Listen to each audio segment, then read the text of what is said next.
বাঁশি হলো আদিম সংস্কৃতির সুরের অন্যতম একটি বিশেষ যন্ত্র।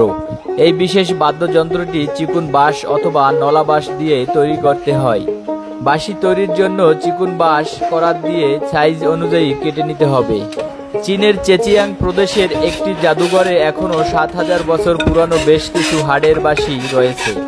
দীর্ঘ ৩০ বছরেরও বেশি সময় ধরে বাঁশি তৈরি করে চলে তার জীবন এবং ইউরোপ, আমেরিকা সহ বিশ্বের বিভিন্ন দেশে চলে গেছে তার হাতের বাঁশি।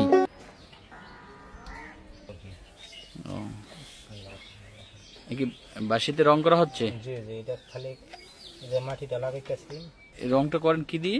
এটা হলো শুধু মাটি। শুধু মাটি? হ্যাঁ, মাটির লোক একটু হালকা একটু মেডিসিন আছে, তাতে এত সুন্দর কালার আসে। হ্যাঁ, কালারটা পুরা দেওয়ার পরে কালারটা বাড়িয়ে যায়। বাঁশি বিক্রি করে আপনার মাসে কি পরিমাণ থাকে এটা? আল্লাহ দিলে, ছেলে মেয়ে নিয়ে আল্লাহ দিলে খুব ভালো আছি। একটা বাঁশি তৈরি করতে আপনার কত সময় দরকার?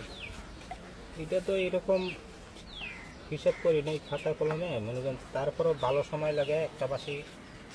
যেমন আমি কাজটা করতেছি, এটা একটা বাঁশির কাজের মধ্যে একটা বাঁশি আপনার কাজ করলে 24টা লোকের হাত ছোঁয়া পড়ে। একটা বাঁশিতে 24টা লোকের হাতে ছোঁয়া পড়ে? তাই দিকে একটা বাঁশি পুরোভাবে তৈরি হচ্ছে। এখন তো আপনাকে দেখানোর জন্য শুধু আমি একাই কাজটা করতেছি। ও, এই কাজটা আবার আলাদা আলাদা মানুষই করে? হ্যাঁ, একজনের একটা, যেমন একজন এই যে ছাপাটা বসাই দিব, আরেকজনে চুলায় পোড়া দিব, আরেকজনে যারা আপনার রুল টান দিতে হইব, আরেকজনকে ফুলের মেজারমেন্টগুলি করবো, এইরকম সিস্টেম একজনের এক কাজ।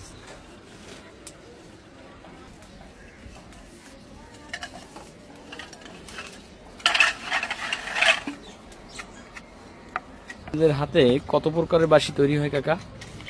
12 জাতীয় 14টা আইটেমের বাঁশি তৈরি করি। আপনি কত বছর বয়সে শুরু করছেন এই বাঁশি তৈরির কাজ? 10 বছর বয়সের থেকে। 10 বছর ধরে এখনো করতেছেন? জি, আল্লাহ করাইতেছে। তো চাহিদা কেমন আছে আপনার এই বাঁশি? আল্লাহ দিলে খুব ভালো চাহিদা, আল্লাহ দিলে। তাই? দেশের বাইরে সব দেশে আমার বাঁশি চলে, আল্লাহ দিলে। দেশের বাইরে বলতে আপনি কোন দেশে পাঠাইছেন আপনার বাঁশি? আমি আপনার এশিয়ার থেকে ইউরোপ পর্যন্ত পাঠাইছি। এশিয়া, ইউরোপ, আমেরিকা সব জায়গায় গেছে আপনার বাঁশি? হ্যাঁ। আচ্ছা, এই বাঁশি কি আসলে সবাই তৈরি করতে পারে না চাইলেই? না, সবাই চাইলে তৈরি করতে পারতেন না, কিন্তু আপনি একটা বাঁশে ফুলখানি একটা ফুল করতে পারবেন, কিন্তু ফুলটাও হইব না। এই বছর যে বাঁশ আইব, এইবার আবার 1 লাখ টাকা থাকে। হ্যাঁ। যাক।